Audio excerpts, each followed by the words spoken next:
Finally over. We At long outlasted it. last. We're We made it free. to the end. It's been a Freedom, long freedom 12 is here. weeks, but the arduous journey has reached its conclusion. You know what? If nothing else, it did end on a bang. Particularly the last scene. I'm gonna say it up front. The final scene of this episode is the best scene in the entire show, and I can't tell if that's sincere or sarcastic. But Boxo's building up the harem that we were denied the entire season. It's like it finally became what in episode 1 we joked it would become. And I mean, hey, if nothing else, it make it's finally become the series that we wanted it to be. We can only imagine who gets to, climb inside the vending machine. Maybe Vending they'll work out a machine thing where all vor. three of them can fit inside there at once. I mean, he can grow, right? So it can He be a could polyamorous grow. relationship. They all climb into the vending machine. They all get stuck inside the tall ass vending machine together. It'll be brilliant. But before we get to the absolute peak of this show, we have to go through the King of The Souls. Isekai part. Okay, well actually before we get to that, I owned you, you're owned. In episode 11 we had a debate. Would the series bring back the fact that Lammis is scared of ghosts? Would it turn that into an emotional plot point? And you said that there would be a backstory of Lammis, like, oh, this is why she's afraid of ghosts, and it's gonna be like her getting over it. And then I was like, no, the explanation is that she's an anime girl. Well, you see, Guess it who would was have right? made perfect sense to do in a show not written by a hack, but I forgot this was a See, Isekai light novel, so my fault for having faith. I'll be sure to temper my expectations in the future for future your light novel version Isekais. was more interesting. I'll give you that. Like I that had would thought have they'd made have for a like the better basest episode. of base, writing techniques and Well, it's comprehension. certainly based. I'll give you that. But hey, who needs, building upon established character traits and character development when we got Hulami and Shui Booba? I never doubted Peak for a second. Of course, this is the sole thought going through Neon's head. What the Like fuck? after he saw this shot, it was just nothing but their tits. The entire rest of the episode in his brain. Like all else was white noise. Not the least bit sexy. I mean, it can't be because of the context of the scene. They're being given, like they're trying to resuscitate them and stop them from dying. I know, and I'm taking it so unseriously that I'm going off about that. Oh, Hulami Booba. True, because okay, so No the one context is we dies fight. in vending machine Yeah. Isekai. I was kind of see. It'd be bad storytelling if they died because like they're not even characters. You need to build them up first. Like Hulami ceased being a But character after episode 4. by vending machine Isekai standards, Hulami and Shui has gotten all the development they could possibly receive before. But that's it would by be a time vending machine to kill isekai them. standards. But see, in the back of my head, I was still like, I kind of want them to die. They got How their. funny would it be? They if got their vending one dedicated episode each, showing their deal and their backstory, and now it's the ample time to kill them off. See, from like a good storytelling perspective, it's not good writing. But from a vending machine isekai perspective, I wanted it to happen because I thought it'd be so funny if in the final episode it's just, oh, and then everyone died, and that's how the light novels ended. That's why they're on hiatus for so long. Yeah, I was about to like throw hands with the author for somehow allowing Lammis to one-shot the King of Souls. I was like, Shoto Mate, Kudasai. You've been hyping up this fucking undead Dark Souls boss this whole time, like last episode, and you're telling me Lammis can one-shot him? So During the entire fight scene, I would periodically start giggling because what I'm imagining, right? He's called the King of Souls. The King of Souls. All I can imagine is a 12-year-old boy writing that down and then being like, oh my god, this is the coolest thing I've ever written. He's the King of Souls and he looks so edgy and badass. Can we also real quick, we have to figure out the hierarchy of the Demon Lord Society, because we do find out there is in fact a Demon Lord, because of course there is. So we got the King of Souls, right? You can't really go too much higher than a king, but it turns out you can, because even above the King of Souls is the Nether Lord. The Lord of Darkness. He's this demon skeleton looking guy, even scarier looking than the King of Souls. He's got Still four. disappointed he did not have the word necro in his name. We were close. We were very very close. He was Nether, Necro. It We got the were first just, two letters right. yeah. Well, that's a half a win. Uh, but even above the Netherlord, we have the Demon Lord. What is this like substantiating difference here? What's different about the King of Souls versus the Lord of the Nether versus the Lord of Demons? My theory is that the Demon King or the Demon Lord, whatever it is in this show, is another person who was reincarnated as a vending machine. And so Boxo I and the Demon really Lord hope are gonna that's the have a vending case. machine off. And they That would be actually peak. they like machine gun fire soda bottles at each other, and they all like collide like bullets in midair. No, by this point they've upgraded so far, they just have actual machine guns. They are shooting each other with guns. Gun machine, the vending machine gun. I mean, hey, he has telekinesis at this point. I mean, is having a gun really that much further from that? Yeah, speaking of him buying skills, you would think now when the stakes are at the highest they've ever been, and the Netherlord, the fucking Satan Lord of Darkness, is about to kill all of your friends, and you need to let your friends in, your best pal Lamus in on the plan to beat him.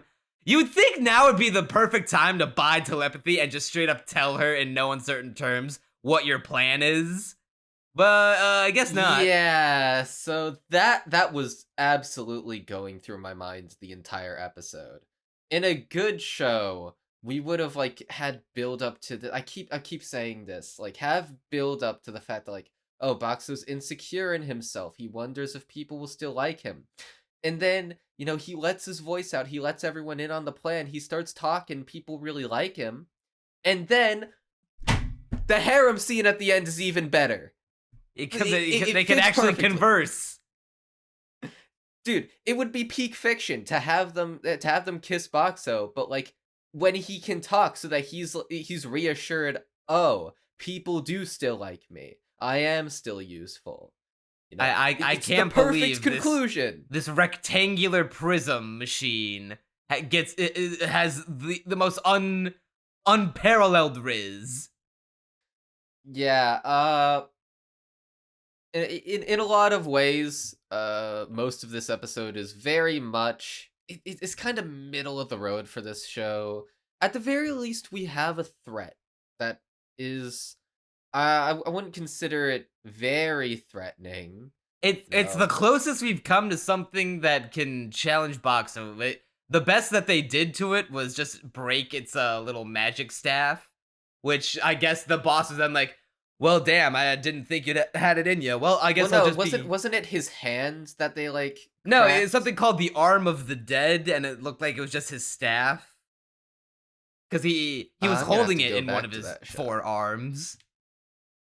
Okay, maybe I got confused if it looked like an arm. But It then did look he like an arm. he gets respect for them and is like, okay, you know what? I want to see you grow. I guess he's like super into the fight like Kenpachi.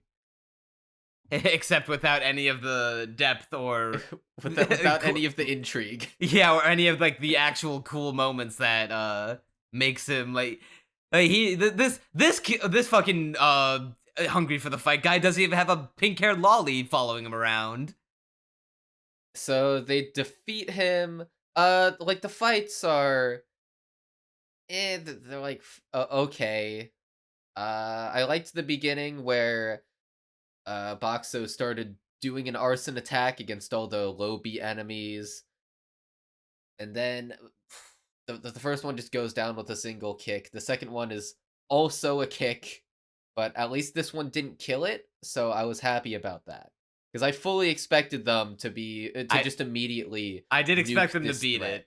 Me, even if it was like close, I expected them to win.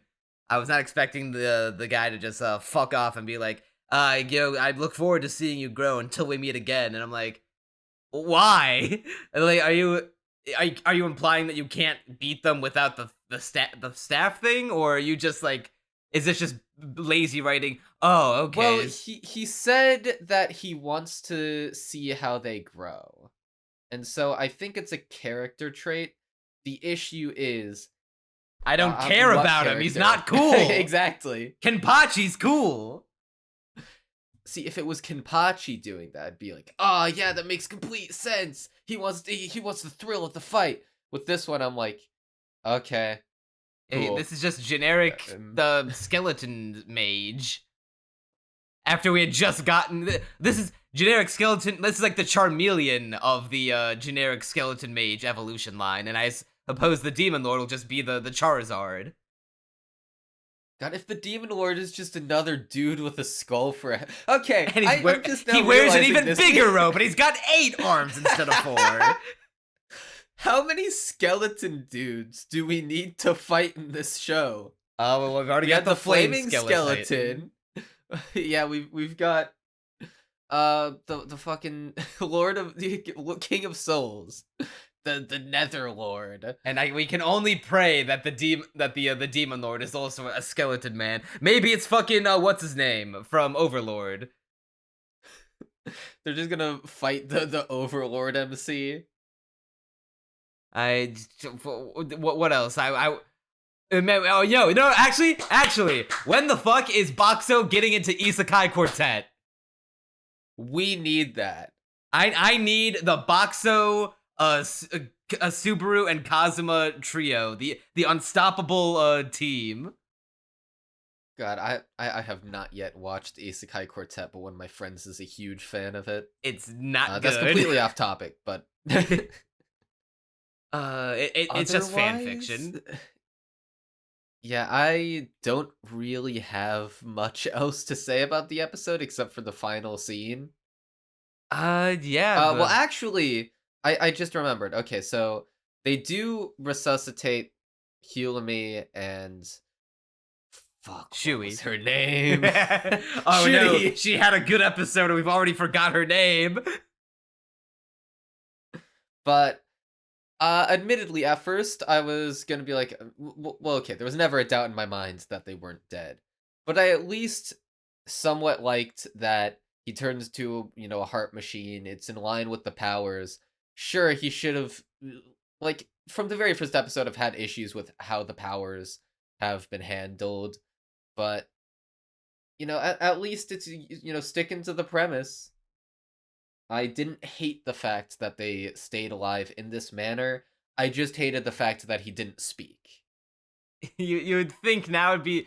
I hate that the fucking cardiogram had a built-in voice. Like, oh, of course it does, and I don't care if that's how it works in real life too. It would have made much better for the narrative if Boxer gave him step-by-step instructions at that point.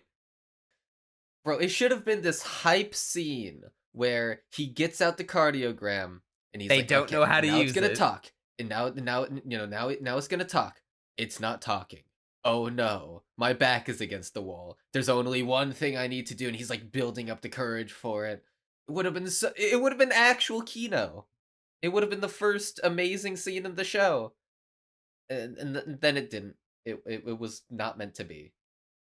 Then they kissed. Yeah, so this is the first.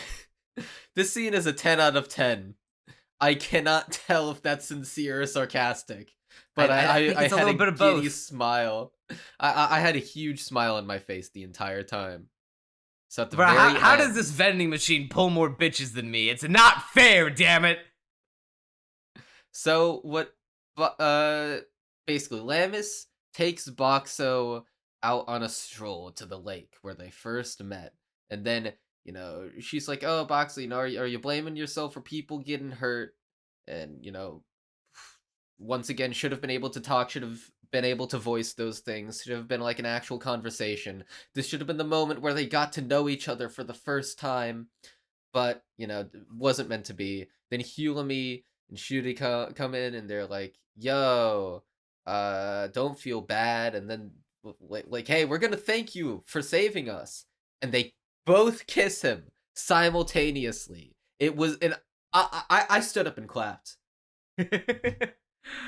I love see, it makes sense for Hulami, but like Shui is like only got one episode of the spotlight, and she acting like she part of the harem. I mean, Yeah, the Hulami thing may have got, is, at least Hulami got a little more than one episode dedicated. At least they went on like a few things together. the idea that this is just like a kiss of thanks is also a little. I mean, maybe they intended as like a kiss on the cheek. I don't know, I but think if I were to put myself in the hack shoes for a moment, it was supposed to be a kiss on the cheek, but Latmus was more supposed to be a kiss on the mouth. I'm trying to imagine how you would convey that with a vending machine. You can't really. I mean, I only kind of parse that because they it's like a common well, maybe not necessarily common, but it's like the way you would depict it. Two girls you kissing, you got you one on one cheek, one on the other. Yeah, that is true. But like Lammis is, too embarrassed to do it at first, and she gets shoved into it. Glad we could have the unconsensual Lammis Boxo kiss. And it makes for the perfect thumbnail. It does, in fact, make for the perfect bro. thumbnail. If scared Lammis got us 1,000 views, I can't wait to see how many views girl kissing vending machine is going to get us. But you want to know what the best part of this scene is when Boxo pulls it's Morbin time and says, "Being reborn as a vending machine to wander the dungeon in another world is ridiculous." My sentiments exactly. That you can't sum up the show any better than that. Being reborn as a vending machine. The full title. So I wander the dungeon in another world is in fact ridiculous. It's the same. It's the title word for word. It's. I can't get over it. They put the long isekai title in the show. I guess I really did ReZero start life in another world. Damn, I guess I truly was the realist hero that rebuilt the kingdom. That rebuilt the kingdom. There we go. You know what? You're right, Minami. I guess I really was the bottom tier character Nozaki-kun. Or whatever the fuck. Every show should have that. I'm gonna put that. Every show from now on should title drop their show title in the very last line of the show. I'm retracting my score of the Owl House down to an 8 because it didn't end with a. Yeah, I guess we had a lot of good times in the Owl House, huh? I guess I truly was Miss Kobayashi's Dragon Maid all along. Well, see, unironically, I think that honestly that would be so bad. I get to go on being Miss Kobayashi's Dragon Maid, or the maid dragon of Kobayashi-san. That one would work, actually. I kind of want the show to end with that as the final line. Let's see what else. I guess all that's left to do is the episode ranking. We can start from the bottom, work our way up. Yeah, so I guess should we take turns? Should we? I feel like our lists are identical. Like we both have episode 5 at the bottom. I don't think they're identical. I think we have a few different ones more than likely. So my bottom pick is episode 9. Ooh, I was thinking episode 5, but 9 directly above it. Why episode 5? I have 5 quite a ways above that, actually. Wasn't that the one that straight up didn't matter at all? No, that was episode 3. Episode 3 is the one with the well, okay, to be fair, there are multiple episodes that did not matter at all. Yeah, but like So 5 that was like doesn't really narrow really, it down. really like there But was the whole thing with like the putting the soul in the android that Boxo even says he didn't even need to be there for. we'll see episode 5 had a little more energy to it to me. It felt like it was two separate slice of life stories that both told their complete story. Honestly, just having the Chains restaurant is enough to save it from being the bottom episode of the show to me. I forgot that one that introduced Jeff Bezos. Yeah, like that on its own puts it away from top bottom spot. Episode 9, right? Every episode in the maze like instantly loses some for the merit of being in the maze. And I did not care for Mishul and the wasteland. episode 9 is literally a 1 out of 10. It's like literally one of the most boring, insufferable episodes that I have seen in a while. Because it's a bunch of people wandering a wasteland outside the maze, which already was a wasteland, with Michuel, for some reason, who you don't care about. There's no forward thrust to it, no momentum, no intrigue. It is literally just nothing. And it didn't even matter. So there you go. Yeah, Above that, I have episode 3, which I think you put right above episode 5, you said? yeah. Episode 3 I have as my third worst. Yeah, so I have it as my second because well, see, unlike episode 5, the reason why I put it below episode 5 is because this was just a bunch of disconnected mini slice of life stories that don't have anything to do with each other basically. None of them ever develop into anything except the condom scene, which is peak fiction. Yeah, So that saves it from the bottom spot. exactly. Then next up was episode 7, which was I believe the first. I have that right above episode 3 too. I think that was the first Maze episode, and Yeah. that one, like it's the best of the Maze episodes, just because it at the very least introduces it, and It's not the best. I actually have episode 8 above episode 7. I agree. With the Well, actually, yeah, that I forgot that what was the thing. You forgot that was a maze episode. I don't blame you. A lot of these episodes kind of blend together, man. I don't know. Trust me, I have the same issue. I'm So literally looking at the thumbnails of the other videos just to see which one's which. The only way I can remember like the even ones that I think are worse are at least ones that have like the unique things like the legendary condom scene.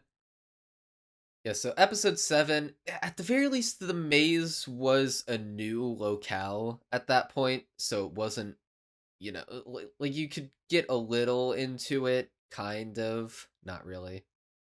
Then above that, I have episode 2. I do as well. Okay, so our lists are starting to look similar. So episode 2 is just generic isekai fantasy adventure, but at least the ending had some soul. Yeah, then above that one I had episode 8. Okay, I have episode 11 there because I have 11 a little ways up more.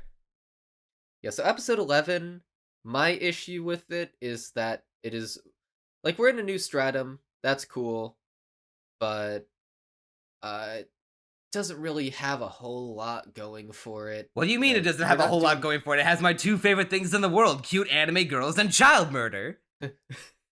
It does in fact have those. But like episode 11 was just Lamus being scared over and over again.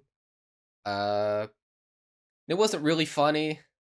There was like one good cut of animation for it, but otherwise it's just kind of nothing. But at least we were in a new location, so that buoys the nothing to being slightly tolerable. Yeah, so I had episode 8 in that spot, just Why did I have episode 8? And that's why I So can't remember episode a 8, single the goddamn reason thing that happened in episode 8. the thing Oh, that makes they episode fought 8 they fought kind the of monster. I remember now. yeah, but the thing that makes episode 8 better than a lot of them is because it has the beginning of characterization for Boxo. That goes nowhere, but at least it was interesting-ish while it lasted. With Boxo being like, "Oh, I could talk, but I'm afraid that people won't like me anymore."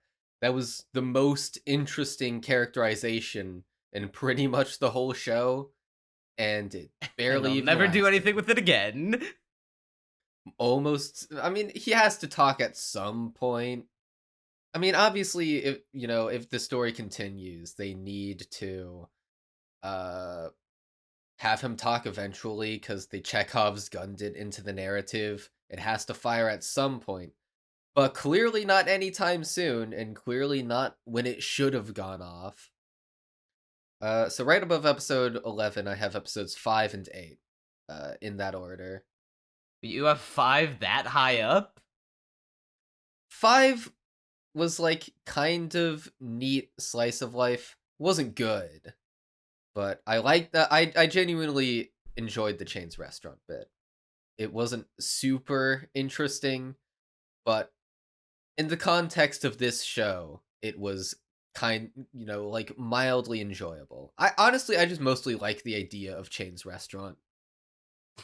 Chain's restaurant is probably the funniest thing the show has introduced. It's like Probably because the one in good bit. yeah, in case you couldn't tell from it being one of the only jokes I remember.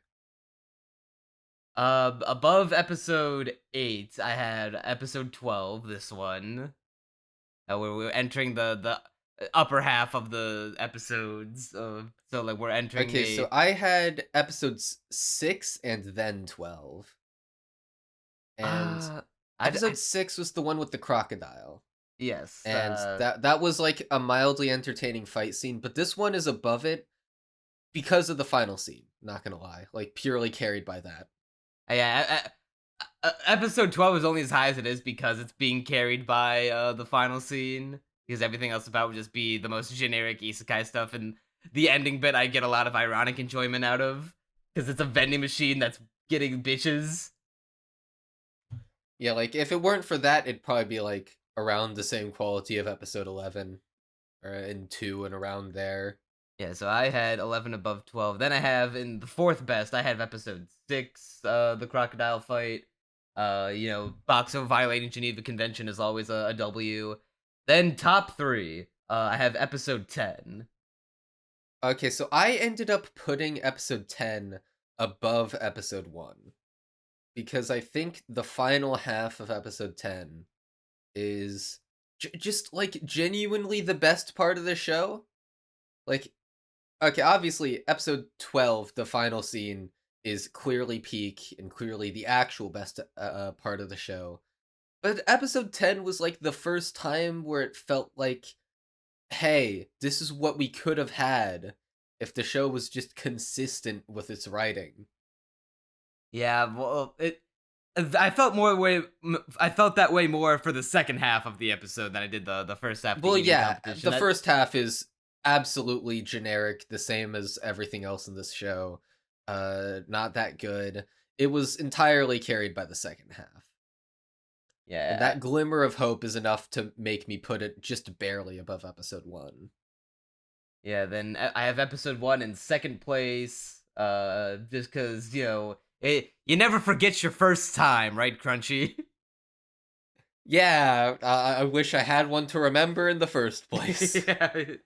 You never forget the first time you started watching Vending Machine Isekai, and you were like, "Damn, someone thought of this, and this team of you can bring how talented they are into question all you want, but like a team of professionals made this, huh? Like the people, this is their job. Some of the people got paid to make this into a reality." And then I think we both agree on the best episode of the show, episode Yeah, 4. because it's the closest thing the show's come to like a complete decent episode where it's not like, oh yeah, one half of it is kind of like throwaway whatever, and the other half is good, or at least somewhat like above standard, like bare minimum good. This one's it has like a beginning, middle, and end. That's all cohesive and works. It's the only actually good episode of the show. Yeah, and if the whole show, if every episode of the show was as good as this one, it would have at least broken a 5 at the bare minimum. Honestly, if they had just kept Hulami as good as she was, and then had more stuff like the latter half of episode 10, might have been bordering on a light 6 question mark. You know what's fucking retarded? Hulami was established as the magic item, expert, and aside from that one throwaway, literally didn't even matter at all thing, where she took Boxo to the, trade show and saw the human soul in the android, that never comes up again. Like, I thought Hulami would be like the one to like examine Boxo and they could figure out things together about Boxo's potential. But no, she's just kind of useless, actually. She has like strategies, but she's just there for the ride. She just exists in this world. And that is the greatest shame possible. And with that, we're free. We're free. Vending Machine Isekai every week is over. Oh, actually, final score. I was debating on, but I was bouncing between 2 and 3 out of 10. I mean, obviously, the show is peak. The show is peak. I can't keep up the facade anymore, Crunchy. This is the worst show ever made. It's definitely not the worst show ever made. Here, what I'm gonna do, because it's honestly been a while since I've rated something genuinely super low. So like, let me go through my list. I was going back and forth between a 2 and a 3, but I would say, like, I was looking at everything else. I rated 2 out of a 2 and a 3, and I was like, but this implies that this is on the same level as Rent a Girlfriend, but Rent a Girlfriend actually at least has effort in its like production. I just hate what it stands for. It's definitely not a 4 looking at the 4s I have. Yeah. So is it a 3? So I decided on, I haven't had to bust this out in a while, but I feel like it was the perfect time. I'm busting back out the negative scale, where I judge things like this on how much I got out of it ironically, because you and I both agree we would never watch this of our own accord unless we came to the decision to do this type of show together. I would have dropped it if not in the first 5 minutes, halfway through episode 2. Yeah. So, absolutely. For the bit to commemorate it, I think I'll swing it around to a -3 out of 10. I don't typically use negative scales, except for Rent a Girlfriend, which is obviously a -6 out of 10. For this, see, it's not the worst thing ever, but it's not very good. But it's far from be anywhere approaching good. Yeah, probably like a low 3 out of 10, TBH. It's just not good. I will be buying a Boxo Nindoroid, though. I'm pretending to save money, so... Well, I shall not for The thing won't be out for like another half a year, so if you decide on it, you'll have time. And with that... It's been a long journey, but we're finally done. No more vending machine Isekai every week. It's never gonna happen again. So will we ever bring back this format for other shows? I would be down. We can't do it for just any piece of shit isekai, or it's got to be if it's an isekai, it's got to be like as retarded a premise as vending machine, or if not even an isekai, it just has to be like legendarily bad. Well, I guess if it's legendarily bad, it could just make for Castaway anime. If we're doing like just generally bad shows with the same format, then looking at next season, the only one I would say is a contender is A Girl and her Guard Dog. See, Just I because don't I even think think that's going to be abject. I feel like I just want to kill myself after the 3rd episode because, like, what else could we like bring to the table? Like, you think the Girl and Her Guard Dog is gonna have the variety of the condom scene, the underwear vending, debate, the disputed underwear vending machine, the fucking Geneva Convention violation, the kissing via the defeating Jeff oxygen. Bezos. Yeah, Jeff Bezos. Losers creeps pedos, even though we added that part in. I don't think it's gonna have that level of like stupid variety. I feel like it's gonna be the same stupid thing over and over again. Possibly, especially because it isn't a fantasy show. But at the same time, I would feel make like us want to kill ourselves. yeah, but it's not like a fun way. It's gonna be like I feel like I have to go to work rather than like, oh boy, I can't wait to see what stupid shit the vending machine True. isekai has for me this week.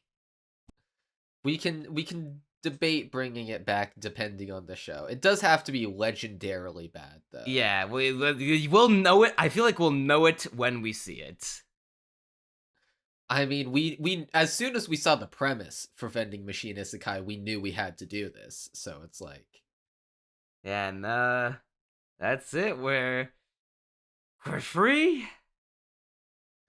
at long last. Thank y'all for being a part of the ride.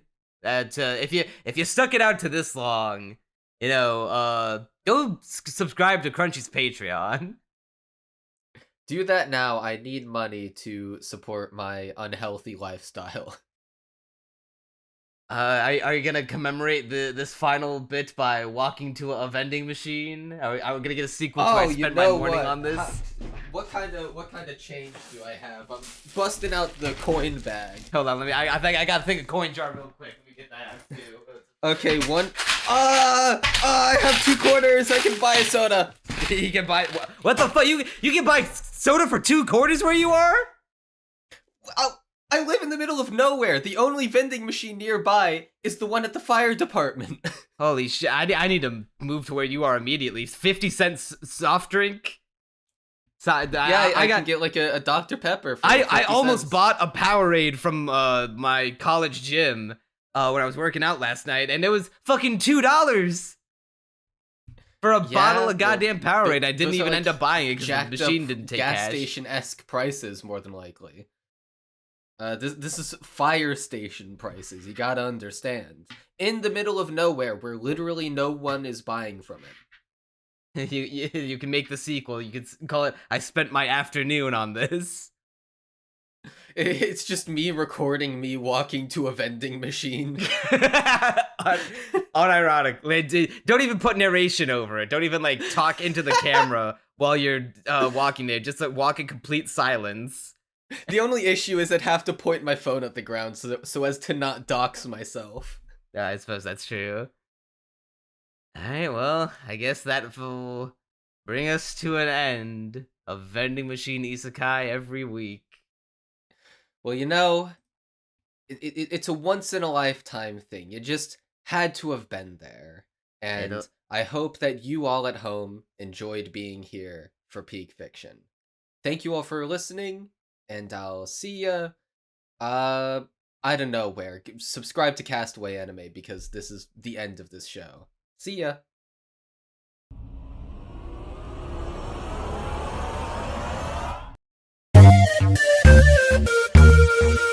You thought it was over.